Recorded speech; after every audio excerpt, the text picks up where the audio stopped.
And it's the notion of whether or not white privilege actually exists. You may be wondering why I'm asking this. Well, I'll tell you. Because there was a report that was published by the Education Select Committee, furthered by the Commission on Race and Ethnic Disparities, that showed that actually the worst performing children in school were working class white children. They were performing significantly worse on free school meals, those children, than their counterparts of ethnic minorities. And one of the things the report said was that the phrase white privilege was potentially holding these kids back because it denotes some form of, yes, privilege that actually maybe doesn't exist. And I wonder whether or not it's time now for us to start addressing this issue. Now it's time for our big political punch-up. We're going head to head on this. We've got Courtney Barrett, who's race equality campaigner and founder of Binning Knives Saves Lives. We've also got Ben Harris-Quinney, chairman of the Group Conservative think tank, going toe-to-toe on this. People, let's do it.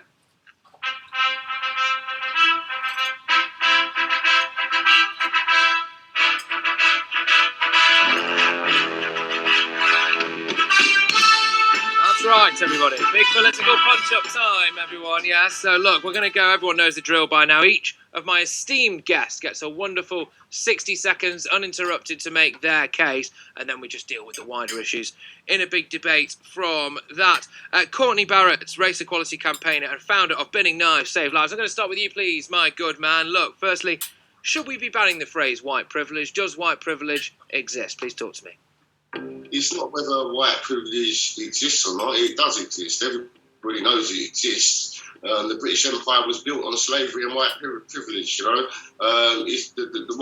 question is, what are we going to do about the white privilege that exists? A lot of people are ignorant, live in different areas, or only go by what they see on the media, so don't understand it. A lot of people have racist views, so they disagree with it. But the fact is, white privilege exists. It always has done. You can go back through the whole of the years through Britain. White privilege has always existed. It's only coming to the forefront now, which I find incredible, but it's taken so long. But let's do something about it. Let's make the change. We need, the whole country has to change. It's the way it deals with racism and institutionalised racism, whether it's courts, police, wherever you go, wherever you go, there's racism.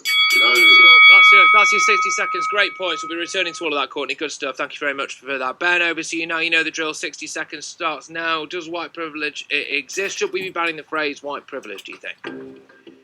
Well, I don't think a phrase should be banned, but I think white privilege has just become another way to distract and divide people, and it's making our debate in our country worse as a result, and I think it's making race relations worse as well. I find it very interesting that big corporations talk a lot about the woke agenda, they talk a lot about identity, but they very rarely talk about wealth inequality.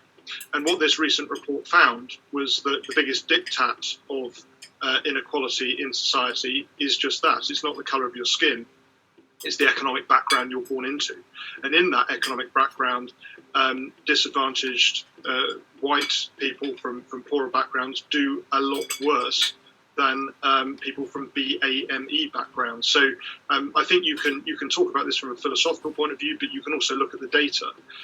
And in either case, I think white privilege has become a very damaging term, a pejorative. The 60 seconds up. Good points again. Courtney, I'm going to come back to you, please, my good man, and just say, look, the stats according to this report, anyway, show that 47% of white kids, anyway, on free school meals are underperforming, or massively underperforming. You've got, only 18% of them achieving a grade 5, etc. This is compared to, 59% of black African pupils on free school meals. So could you just tell me where the white privilege is there? Where are they getting their white privilege from, those kids? Because it's the white kids who are underperforming, I'll be honest with you, I don't know about the free school meal system, but I know that there's a lot more white people in the country than there are black people. There'll be different things for different areas. If you're in cities, there's more black people, more ethnicity, so the numbers will be higher. As far as free school meals are concerned, I expect that there's multiple times more white children getting free school meals than black children. I expect that it may be because a little bit easier for black children to get free meals and stuff because it's understood in society that black children and black people don't, there is white privilege. So there are a lot of organisations out to help the less fortunate, whether it's homeless, whether it's this, that or the other, or whether it's black people, because there's white privilege going on. So there are a lot of organisations out to help black people, whereas there aren't those organisations out to help white people. Well, that's one thing I'm going to ask, and that's a really good point, because that's what I want to ask you now, Ben. It's all very well and good of seeing scholarships to help get, people donate money. There's been cases of people who've tried to donate money to schools and to colleges and to universities, specifically to help white working class boys, and they've been knocked back. But actually, you can help with scholarship if you want to, like Stormzy did, for example, to help specifically people of colour. Is it time that now we were more accepting of the fact that actually, we should be able to have scholarships overtly for white working class boys or girls, I suppose? I just think there shouldn't be colour put to anything anymore. We are people. We are all human beings. Racism is old and out the window. It's out of fashion. All right. I'm just going to throw that one over. I'm just going to throw that one over to Ben Courtney. Go on, Ben. Yeah, so I think the whole approach of dividing people based on race or gender or any other epithet is wrong.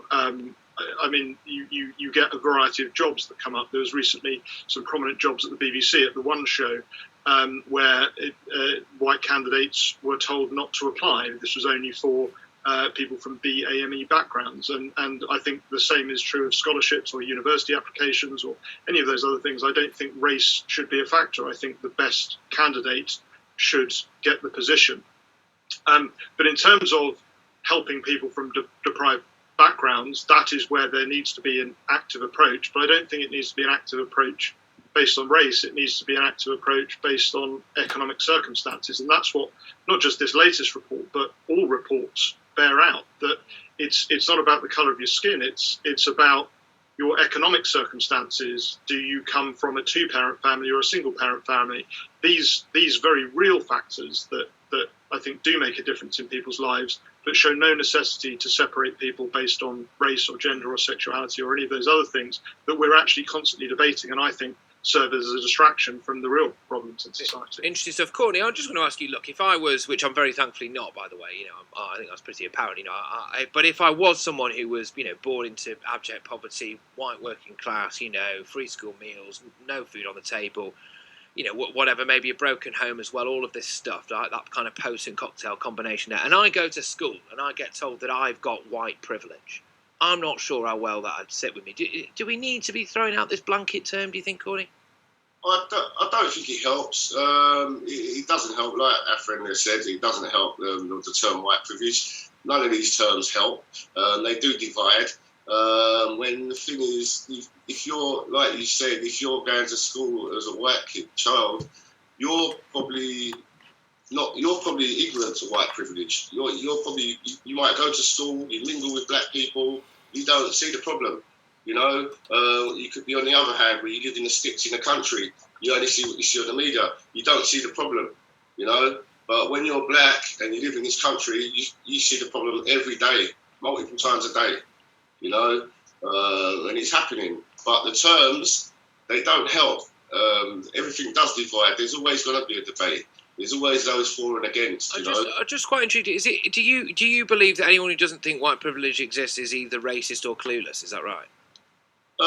Basically, they either have racist views or they're clueless because they're not involved or they live out in the country. Could it be that it doesn't exist for them? Yeah. Could it be that it doesn't? Not every single white person has white privilege, do they, Corey? Surely. Oh no, not every single white person has white privilege. No, but white privilege exists. That was the question that we're asking. Yeah, no, exactly. Just very quickly. I'm sorry, because we've not got too long now. Just very quickly, what exactly is it? What's my privilege, mate? What's your privilege? If you get arrested for something, you'll get treated a lot better. If you go to court, you'll get a lesser sentence. And if I went to court for exactly the same thing, the list can go on. I can be here all day reading out a list here. I mean, I've lost jobs. Look, again, I'm doing fine for myself. I'm certainly not crying myself to sleep at night. Don't get me wrong, Courtney, at all. And I understand about the arrested thing and all of that stuff. I've not got jobs overtly because I've been white in this industry, and that's been. I've not got jobs overtly because I've been male actually at times. So there have been. I have been on the receiving end of some whatever you call affirmative action or whatever. But again, like I said, I'm not exactly crying myself to sleep at night over it. But I'm just going to throw back to you there. Do you think anyone who doesn't think white privilege exists is either racist or clueless? No, and I think it's a shame if people think that, if people feel the need to declare people of different views to be engaged in bigotry, especially because the evidence is so overwhelming that if you can remove the sort of bias from the debate and just look at the data, the evidence is very overwhelming that this is not about race, it's about economic background. And I think the debate around race is actually serving as a distraction from getting on with the job of helping the most needy in society. So it's unfortunate if people feel that way, if people feel that there is bigotry in these debates. But what I ask people who talk about white privilege, rather than going back to the British Empire or the Roman Empire or ancient history, what evidence is there? What data is there from today's society that backs up this claim? And I have never ever seen any data. I've heard a lot of anecdotes, but I've never actually seen any data that backs up the notion of white privilege. We have to remember as well that this isn't about white people and black people, because there are a lot of different races that are non-white. Asian people, for example, outperform white people by a factor of almost double in terms of university applications and top jobs at the moment. So there doesn't seem to be a lot of evidence of white privilege going on there either. Look, both of you, I could talk to you about this all day. I'm afraid we're squeezed by other stuff that we've got coming up in the show. But I would just like to say personally, thank you very much, Courtney, for coming on and talking about that and being so eloquent about it as well. I hope people, have got a lot out of that. Courtney Barrett, race equality campaigner and founder of Bidding Knives Save Lives, and also, of course, Ben Harris-Quinney, chairman of the